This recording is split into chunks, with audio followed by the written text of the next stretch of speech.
Olá a todos, bom dia. Queria inicialmente me desculpar por não estar presente. Às sextas-feiras eu ministro aulas no curso de Engenharia Ambiental da Escola de Engenharia de Lorena e por isso não posso estar presente, mas da mesma forma agradeço pela oportunidade de estar aqui para compartilhar um pouco com todos sobre os resultados, os principais resultados do projeto de mapeamento e diagnóstico ambiental da bacia do Rio Vermelho. Esse projeto nós desenvolvemos entre os anos de 2023 e 2024, de agosto de 23 a setembro de 24. E agora, entre setembro e basicamente agora março de 25, nós passamos por um processo de compilação dos dados, reavaliação dos resultados, e eu também estou disponibilizando para o professor Lázaro um relatório síntese com os principais resultados. Então, eu vou compartilhar minha tela aqui com vocês para poder mostrar, e vai ser de forma bem rápida também, tá? Esses resultados. Bom, então, o título do nosso projeto é Mapeamento e Diagnóstico Ambiental da Bacia do Rio Vermelho, subsídios para a gestão sustentável dos recursos hídricos do Rio Paraíba do Sul. Eu fui a coordenadora desse projeto, né, e tive também um bolsista que nos auxiliou aí na realização das principais atividades. O nosso objetivo principal, como o próprio título já traz, né, foi realizar o mapeamento e o diagnóstico ambiental da bacia do Rio Vermelho. Para isso, nós nos baseamos no uso de geotecnologias, tanto para o mapeamento quanto para a espacialização de todos os dados, para a realização dos cálculos e também para a realização da caracterização morfométrica da bacia. O diagnóstico ele foi realizado a partir do mapeamento de variáveis, as mais diversas, relacionadas tanto a aspectos físico-territoriais quanto socioeconômicos. Também com base na caracterização morfométrica, né, e também no cálculo do índice de vulnerabilidade ambiental da bacia. De forma bastante resumida, sintetizada, quais foram os nossos principais resultados? Em relação à caracterização morfométrica, sem tentar me estender muito aqui, tá? Mas essa caracterização, ela leva em conta as características geométricas da hidrografia e também de relevo e altimetria de uma bacia hidrográfica, tá? Então, os resultados de uma caracterização morfométrica, eles sempre nos levam à compreensão dos principais aspectos, principalmente os físico-territoriais, né, relacionados à área dessa bacia e também ao conjunto da drenagem, tá? Então, em relação às características geométricas aqui, nós fizemos o cálculo da área da bacia, do perímetro, do comprimento axial, né, considerando o curso d'água principal, e também de alguns índices, o índice de coeficiente de compacidade, o fator de forma e o índice de circularidade. Tá? Eu não vou me prender muito agora na descrição desses índices, nem dos valores propriamente encontrados, isso está aqui na apresentação e também está disponível no relatório que eu disponibilizei para o professor Lázaro, mas para mim eu acho que é mais importante aqui discutir o que esses resultados significam, né? Então, a bacia do Rio Vermelho, ela tem uma extensão bastante significativa, tá? O que, de certa forma, acaba sugerindo um escoamento superficial moderado, que é influenciado pelo formato da bacia, que é mais alongado, tá? Essa bacia, ela não é curta, ela tem o que a gente chama de formato alongado. Em relação aos índices calculados, né, o coeficiente de compacidade, o fator de forma, os resultados indicam, né, que a área da bacia ela tem uma baixa compactação e, como já dito, né, um formato alongado e não circular, tá? Esse formato ele acaba favorecendo o tempo de concentração da água da chuva, tá? Também, né, de certa forma, favorece a infiltração em áreas onde o solo não está degradado. Pelo contrário, né, em áreas degradadas, acaba intensificando o risco da ocorrência de processos erosivos, especialmente nas áreas mais íngremes, que a gente vai ver daqui a pouco, que é uma área bastante significativa também dentro da bacia, tá? O índice de circularidade, ele acaba reforçando também, né, essa característica ou esse favorecimento, né, em relação à área da bacia, a vulnerabilidade a processos erosivos e também a uma maior irregularidade no escoamento, o que impacta diretamente, né, a degradação e principalmente a degradação em áreas onde o solo tem um uso mais inadequado, né, digamos assim. Em relação às características dos recursos hídricos, né, dos cursos d'água, nós calculamos o comprimento do curso principal, o comprimento total dos cursos d'água da bacia, a sinuosidade do rio principal, e aí estamos falando do Rio Vermelho, né? A densidade de drenagem da bacia, o coeficiente de manutenção e também a extensão do percurso superficial, tá? De forma geral, a bacia, ela tem um sistema bem organizado, né? Um sistema hierarquicamente organizado. Nós fizemos a classificação segundo Strahler, né? E a gente tem aí os cursos de primeira ordem predominando em relação aos demais da bacia, tá? Com um total de 345 canais. O que isso quer dizer, né? O que é um curso de primeira ordem? É aquele que é originado de uma nascente, né? Ele não é... ele é um tributário, mas ele é um tributário originado de uma nascente, tá? O comprimento, né, total dos cursos, aí a gente tem aproximadamente 206 quilômetros de curso d'água na bacia.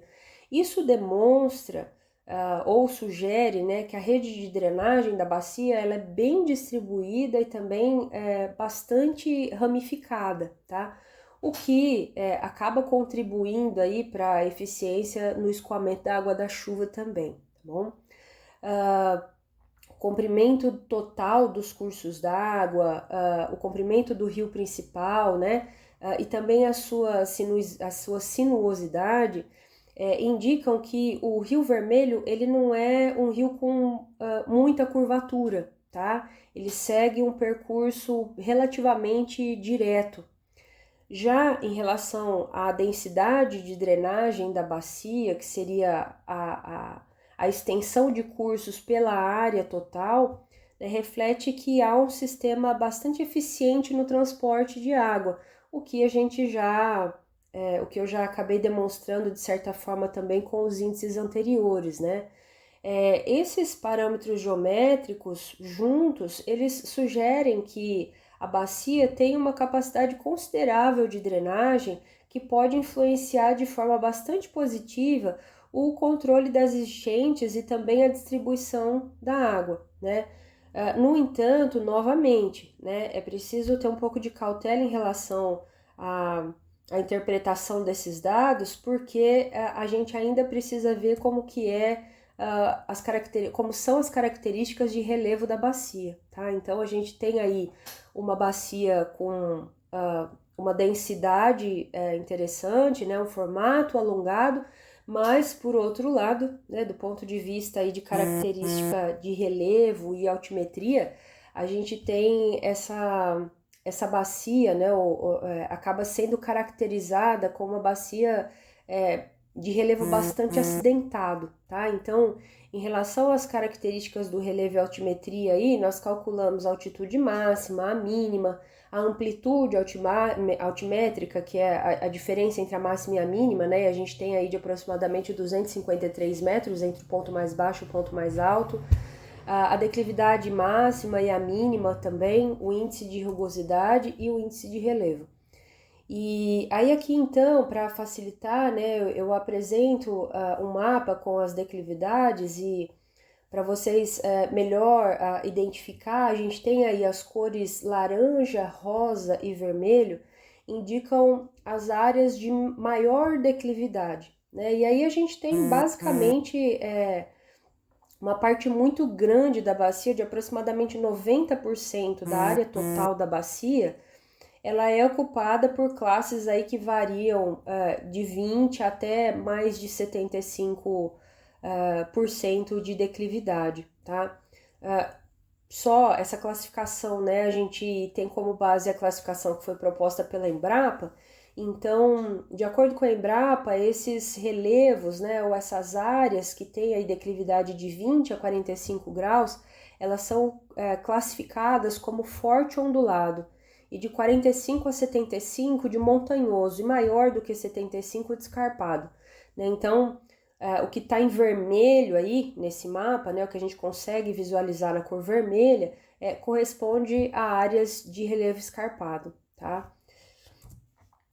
Então, por que é importante a gente considerar a forma de relevo, né? Porque ela vai determinar a velocidade do escoamento superficial da água e, claro, como consequência também a capacidade de infiltração, né? E isso, esses valores, esses parâmetros, essas indicações são importantes para análise da vulnerabilidade e risco de ocorrência de processos erosivos, né?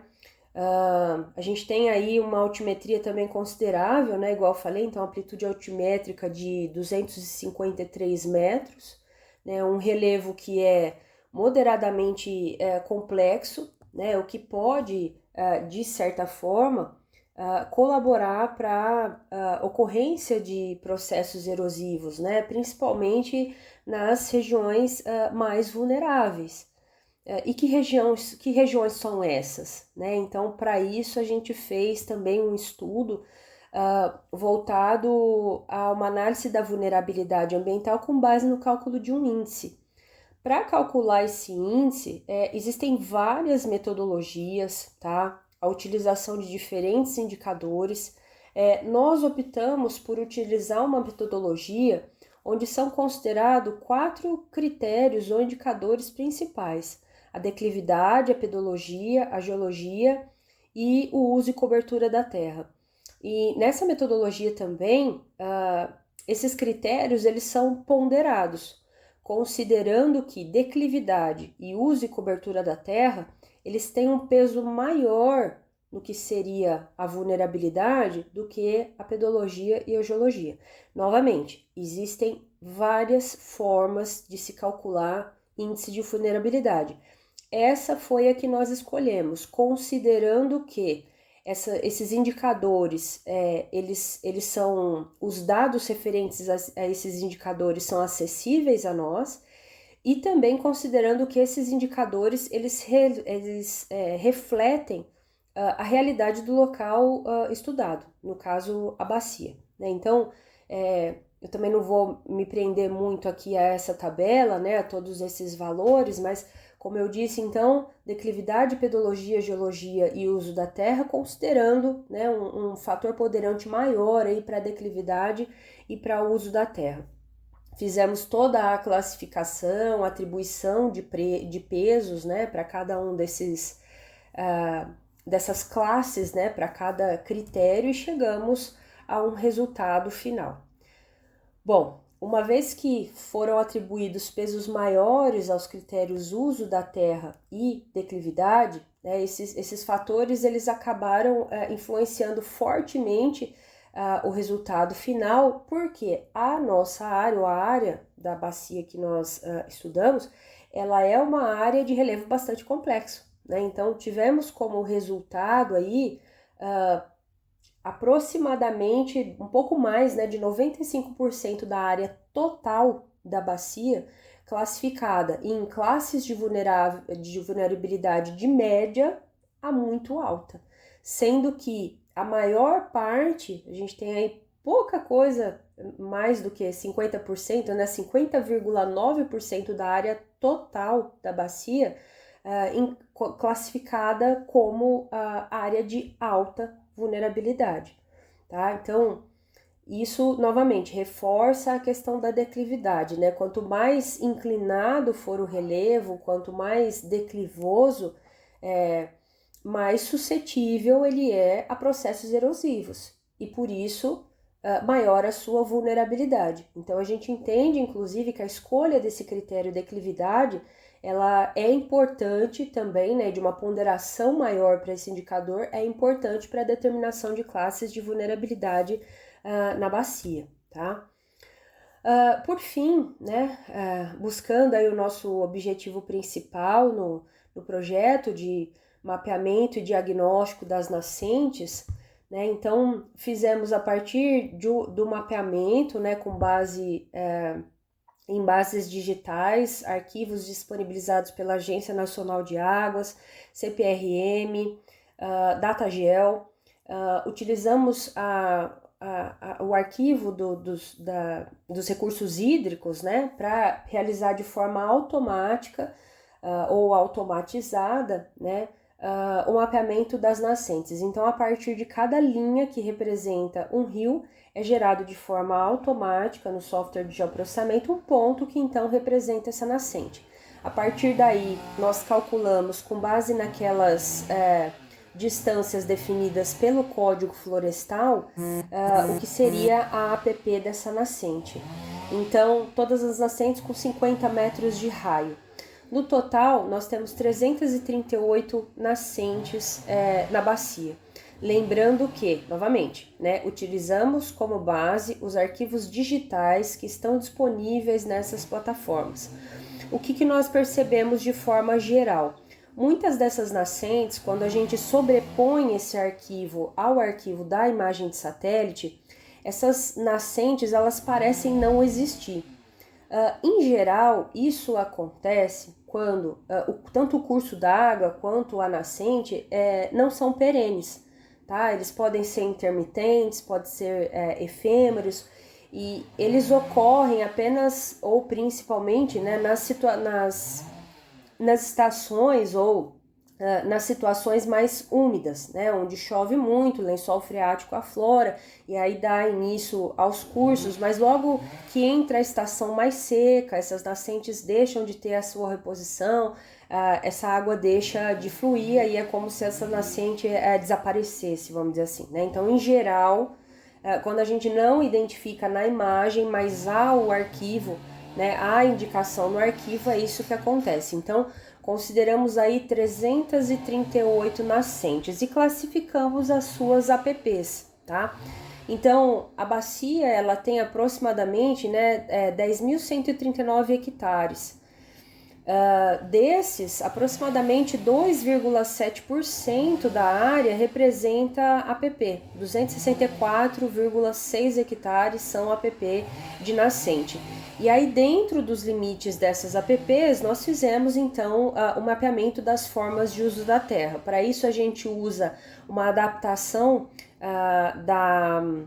da metodologia proposta pelo IBGE, né, onde se classifica a partir de classes, subclasses e unidades os tipos de uso. As classes principais identificadas na bacia foram as áreas antrópicas não agrícolas, as áreas antrópicas agrícolas, as áreas de vegetação natural e a água.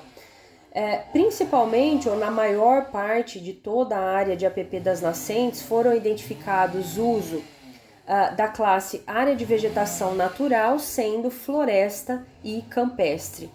Floresta é tudo aquilo que representa vegetação sem ser silvicultura, tá? A silvicultura ela é enquadrada como área antrópica agrícola, tá?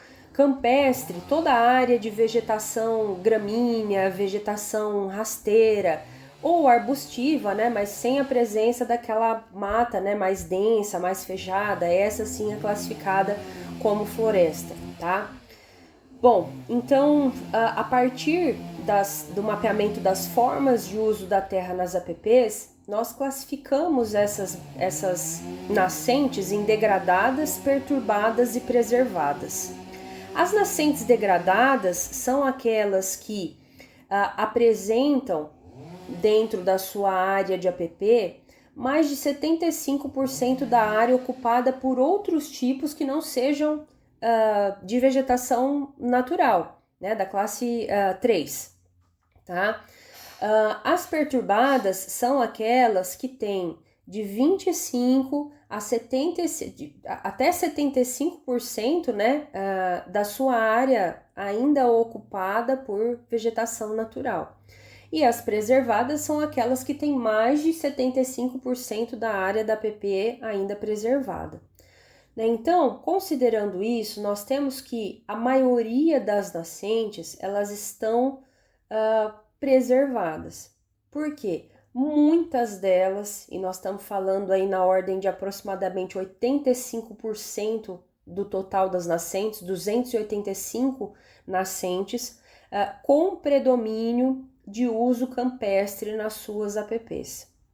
Isso é muito bom, isso é ótimo, né? Isso indica que essas nascentes, ou essa área, essa bacia ainda está muito preservada. Mas tem um detalhe muito importante e fundamental, e que é aí que eu chamo a atenção de todos.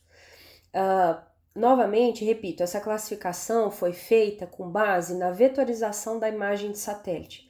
Então, o que a gente enxerga na imagem de satélite dentro da APP, a gente vai lá e desenha.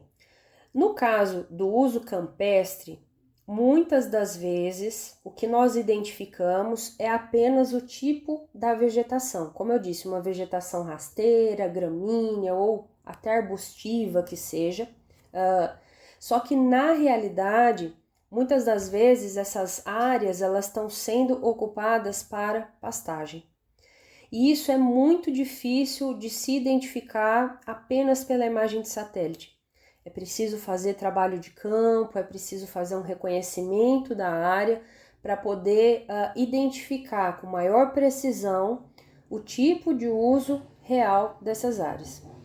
Então, novamente, né, nós geramos um resultado aqui, nós estamos apresentando o resultado desse trabalho, mas alertamos que esse uso campestre, ele pode, na realidade, estar sendo empregado ou utilizado, não, essa área de campestre, ela pode estar sendo utilizada para pastagem. O que nos traz essa indicação, ou que nos faz pensar dessa forma, é que nos arredores de muitas dessas APPs, muitas mesmo, tá? Pela imagem de satélite, é possível encontrar alguns indícios, né, que indicam a presença de gado. Seja porque é possível enxergar o animal na imagem mesmo, tá?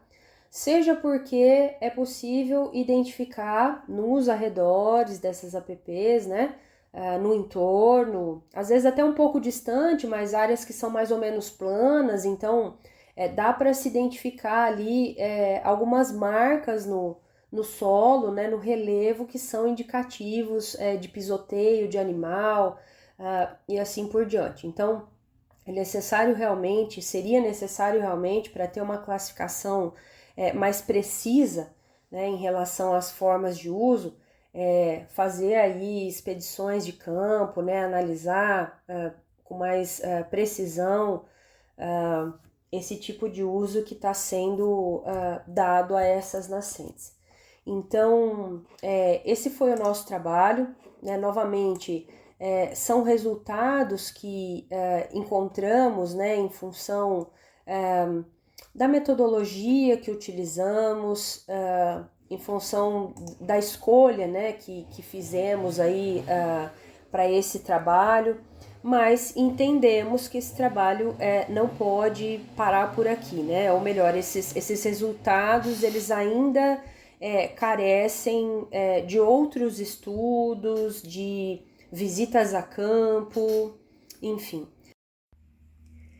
Nós entendemos que o trabalho ele realmente não se esgota aqui nessa primeira fase, que foi a fase de mapeamento. A gente continua aí à disposição, né, para continuidade desse projeto, também para a elaboração de novos projetos, né? Sabemos que tem aí a intenção do estudo de outros municípios, né? Então, eu acho que a gente pode continuar com essa parceria, Da minha parte, enquanto docente, pesquisadora na Escola de Engenharia de Lorena, eu continuo à disposição, claro, sempre considerando as nossas possibilidades, né? Então, eu desejo aí um bom evento a todos e me coloco novamente à disposição para continuar com essa parceria.